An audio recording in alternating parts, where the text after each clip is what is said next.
అడుగుతున్నారు, మా దివిటి రాలిపోతుంది, కాస్త నూనె కావాలి, మా దివిటి రాలిపోతుంది, కాస్త నూనె కావాలి.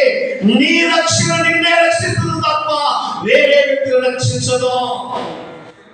నీకు నువ్వు సిద్ధపడి ఉంటేనే కానీ దేవుడు రక్షణకు చేరతావు. వేరే వ్యక్తి సిద్ధపాటు నిన్ను చేర్చదు. నువ్వు సిద్ధపడినంత మాత్రాన నువ్వు ఎత్తబడతావు, కానీ నీ కుటుంబం ఎత్తబడదు. ఎవరు సిద్ధపాటు, ఎవరి రక్షణ వారికే. నువ్వు తిన్న భోజనము అది నీకే శక్తినిస్తుంది, కానీ నాకు శక్తినివ్వదు. దివిటీలో మండాలి, సిద్ధెల్లోనూ నుండాలి, నాటి ఓ సంగమా యేసయ్య సహవాసమా.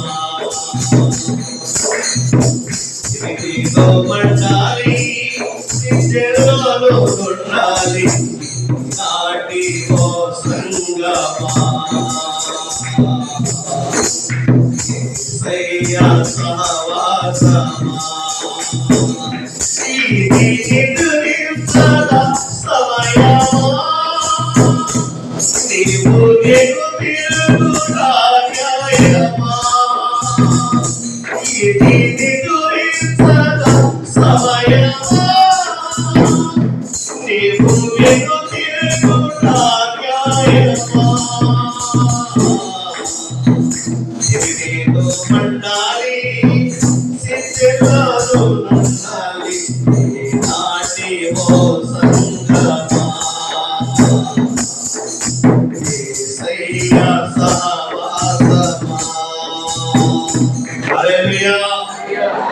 దేవునికి స్తోత్రములు.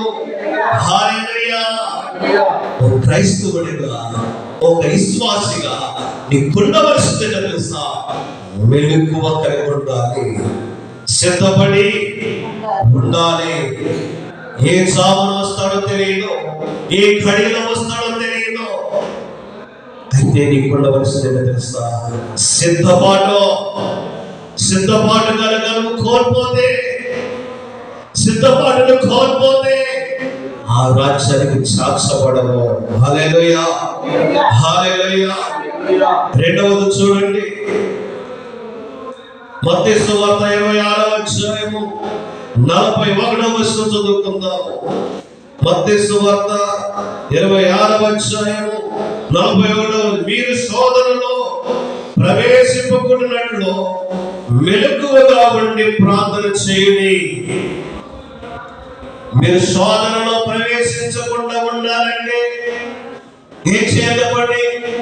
మెలకువగా ఉండి ప్రార్థన చేయాలి. ఎంతమంది ప్రార్థన చేసేవారిగా ఉన్నారు? మెలకువ కలిగి ప్రార్థన చేయాలి.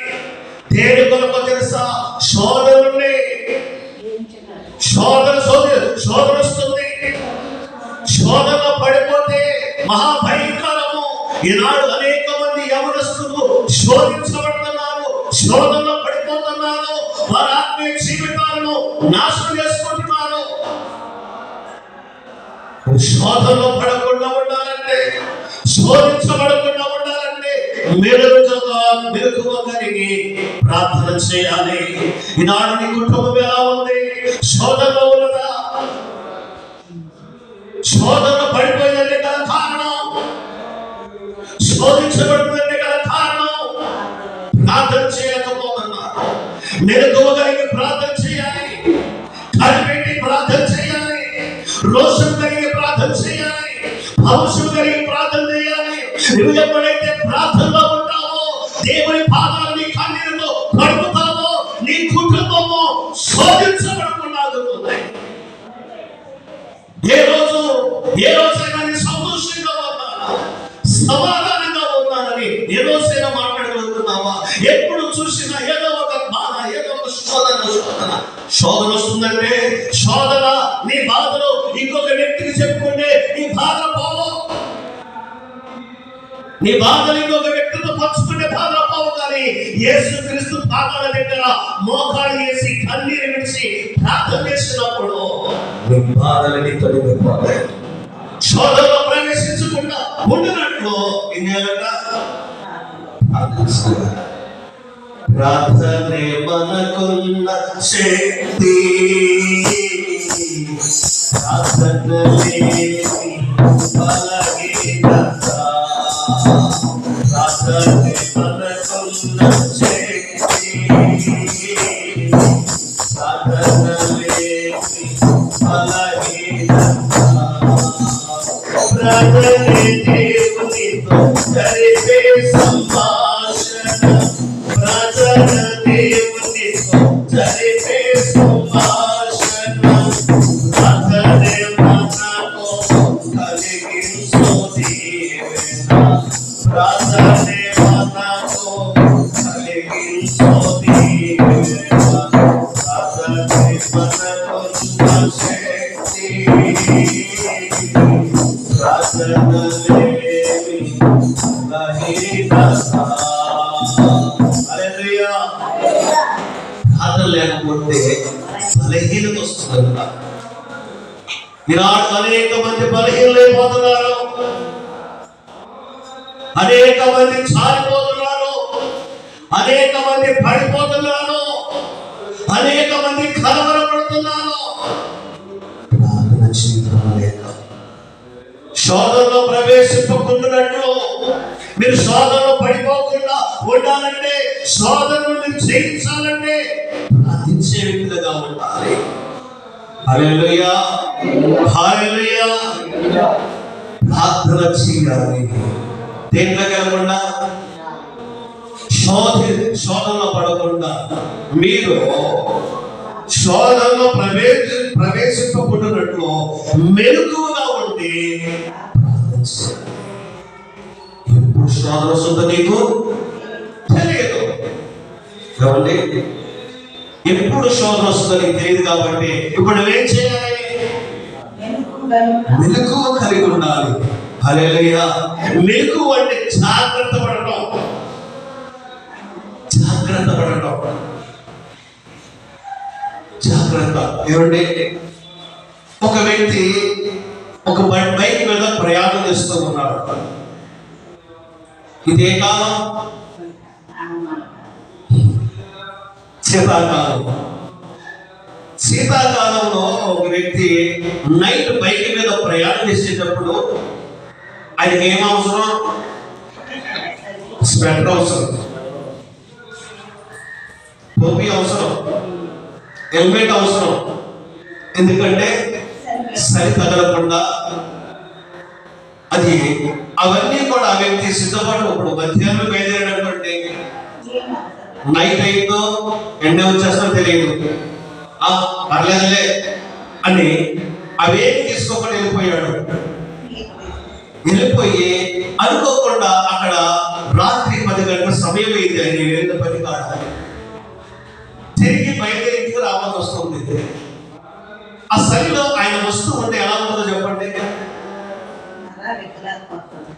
ఆ చలి పడుతుంటే ఆ బాధ తట్టుకోలేడు, బండి నడపలేడు. కారణం ఏంటంటే సిద్ధపాటు, మెలకువ లేదు. మెలకువ కలిగిన వ్యక్తి అయితే తనతో పాటు తీసుకెళ్తాడు, ఆ భయంకరమైన చలి నుండి తప్పించుకుంటున్నాడు. ఇక్కడ ఏం లేదంటే జ్ఞానం లేదు, మెలకువ లేదు. రాబోయే దాని నుండి తప్పించుకోవాలంటే నీకు మెలకువ కావాలి. హల్లెలూయా.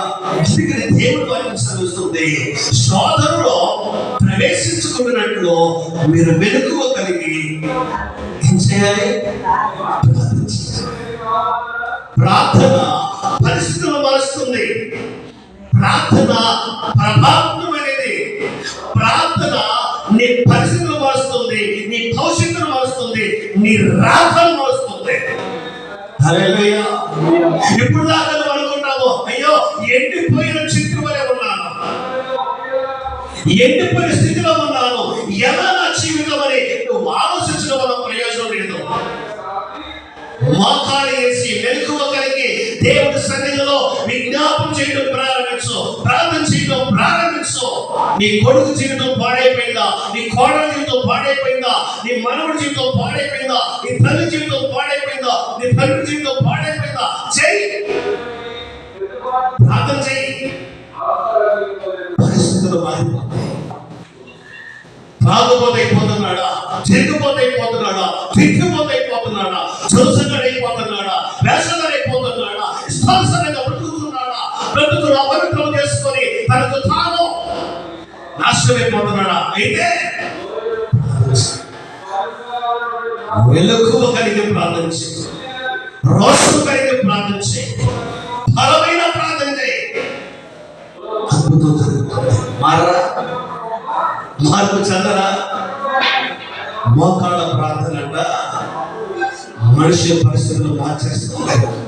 మోకాళ్ళు నలబడితే మోకాలు తెల్లబడతాయి అంట. హల్లెలూయా.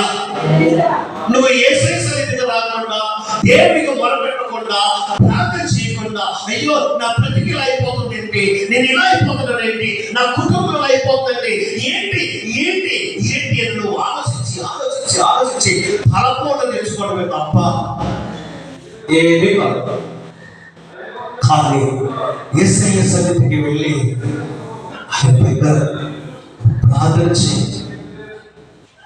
నీ కొడుకును కాపాడతాడు, నీ భర్తను కాపాడతాడు, నీ భార్యని కాపాడతాడు, నీ తల్లిని కాపాడతాడు, నీ చెల్లిని కాపాడతాడు, నీ కుటుంబాన్ని కాపాడతాడు. శోధనలో పడకుండా ప్రార్థన కాపాడుతుంది. హల్లెలూయా. దేవునికి స్తోత్రములు. హల్లెలూయా.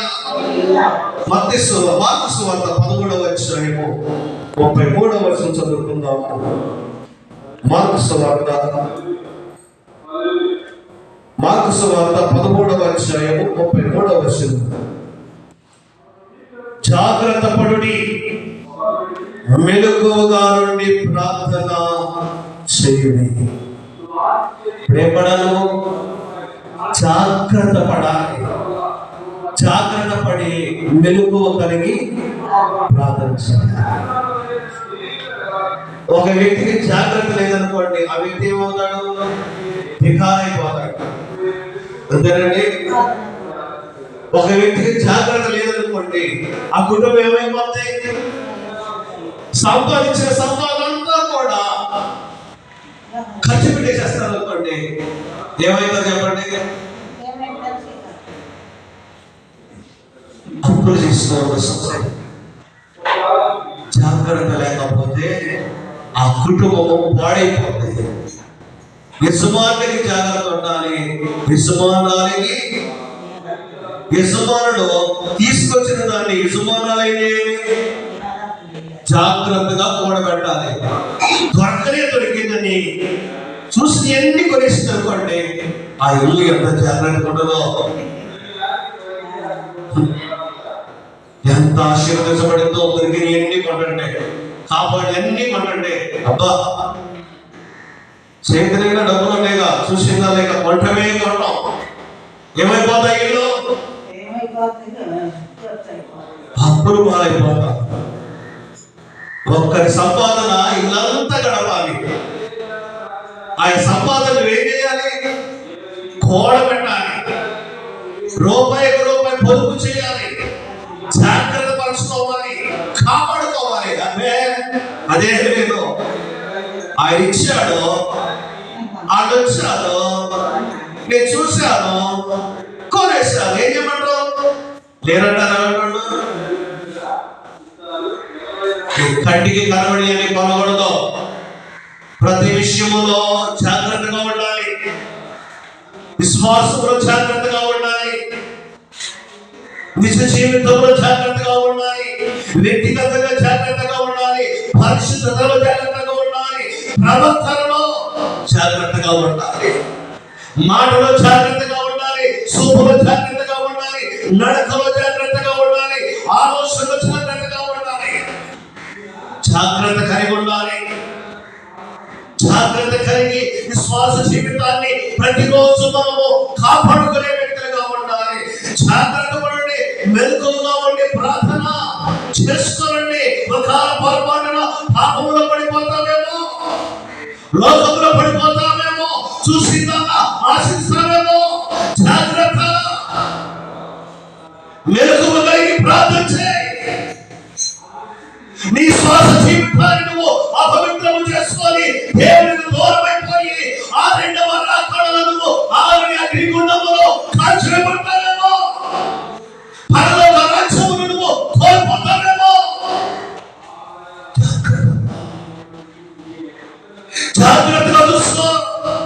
ఈనాడు జాగ్రత్త లేక అనేక మంది జారిపోతున్నారు, పడిపోతున్నారు, బాప్తిసం తీసుకున్నారు, రక్షణ పొందుతున్నారు, క్రీస్తు శరీరములో క్రీస్తు రక్తములో పాలిభాగస్తున్నారు, కానీ అపవిత్రము తెచ్చుకొని అపవిత్రతలో పడిపోయి జీవితాలను నాశనం చేసుకుంటున్నారు.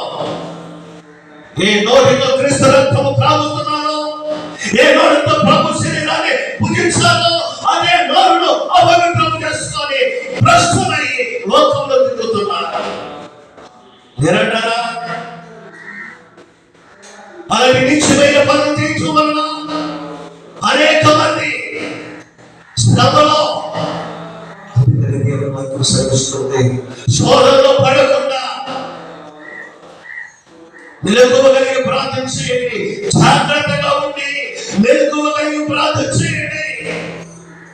ఒకవేళ నీ కళ్ళు నిన్ను మోసం చేస్తున్నాయేమో, నీ హృదయం ప్రేరేపిస్తుందేమో, నీ నడక పాడు చేస్తుందేమో, ఆలోచన పాడైపోతుందేమో. జాగ్రత్త.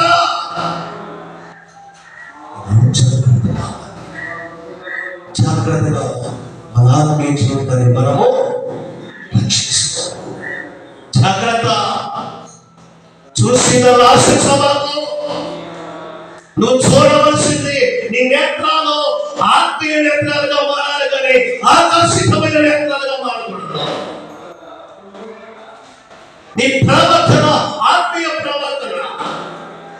నీ సూపులో యేసయ్య కాపాడాలి, నీ మాటలో యేసయ్య కాపాడాలి, నీ ప్రవర్తనలో యేసయ్య కాపాడాలి.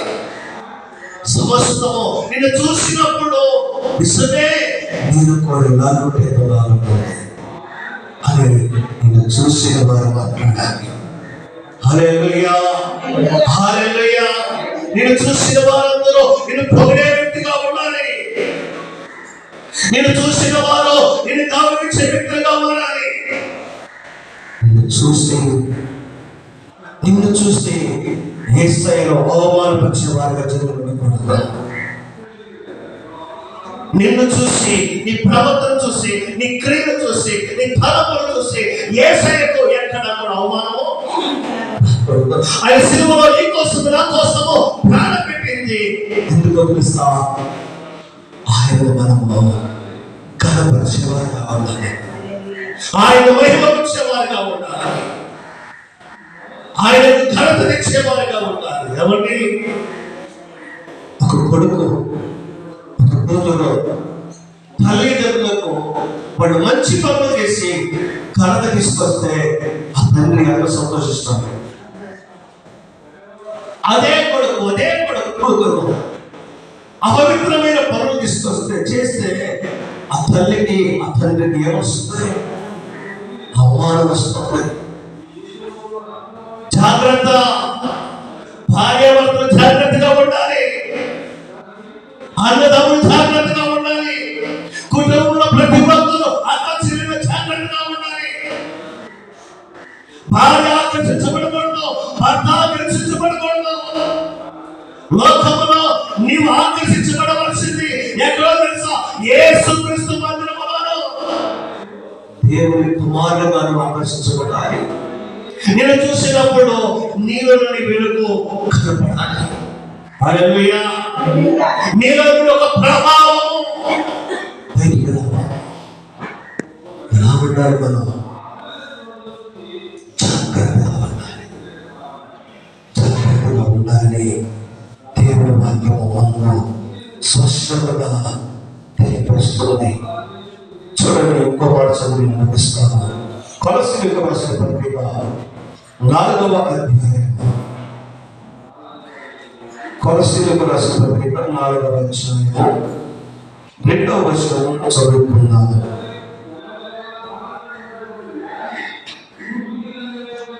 ప్రార్థనయందు నిలకడగా ఉండండి, కృతజ్ఞత కలవారి దాని యందు మెలకువగా ఉండండి. ప్రార్థన యందు ఏమై ఉండాలంట? నిలకడగా ఉండాలి. కృతజ్ఞత కలవారి దాని యందు మెలకువగా ఉండండి. ప్రార్థన యందు ఎలా ఉండాలంట? మనము నిలకడగా ఉండాలి. నిలకడంటే ఏంటి అంటారు కదా, మరి అంటారా లేదా? ఎక్కడ చూసినా ఏ పని కూడా ఆయమనంగా మరి అసలు ఇది రెండలేదా అంటారు కదా. ఇప్పుడు మనకి నిలబడతావా? ఎక్కడ? ప్రార్థన నిలబడ, ప్రార్థనలో నిలుచుకోవాలి. నేను చూసినప్పుడు వ్యక్తి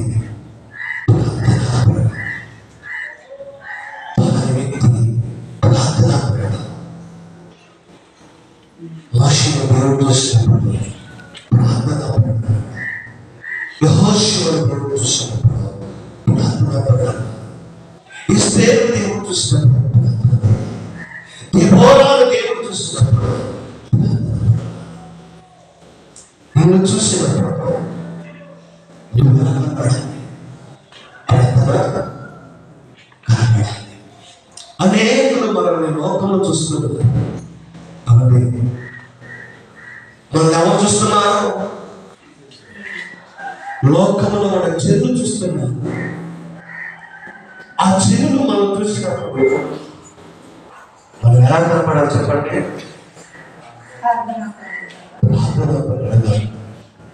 నిలకడగా ప్రార్థనలో నిలిస్తే ఏమైంది? ప్రార్థన వలనే పైనము, ప్రార్థనే ప్రాకారము, ప్రార్థనే ప్రాధాన్యము, ప్రార్థనే పైనము, ప్రార్థనే ప్రాకారము, ప్రార్థనే ప్రాధాన్యము, ప్రార్థనే పరాజయం. ప్రభువా ప్రార్థన నేర్పయ్యా, ప్రార్థించకుండా నేనుండలేనయ్యా. ప్రభువా ప్రార్థన నేర్పయ్యా, ప్రార్థించకుండా నేనుండలేనయ్యా. నీ పాదాలు తడవకుండా నా పయనము సాగదయ్యా. నీ పాదాలు తడవకుండా నా పయనము సాగదయ్యా. వలనే పైనము, వలనే ప్రాకారము, వలనే ప్రాధాన్యము, ప్రార్థనలే నీ పరాజయం. ప్రార్థన వలనే, ప్రార్థనే ప్రాకారము, ప్రార్థనే ప్రాధాన్యము, ప్రార్థనలే నీ పరాజయం. హల్లెలూయా. ఇక్కడ నీలో ప్రార్థన చూస్తాం, నిన్ను చూసి అదే కూడా దేవుని మహిమపరచాలి. హల్లెలూయా. మనకు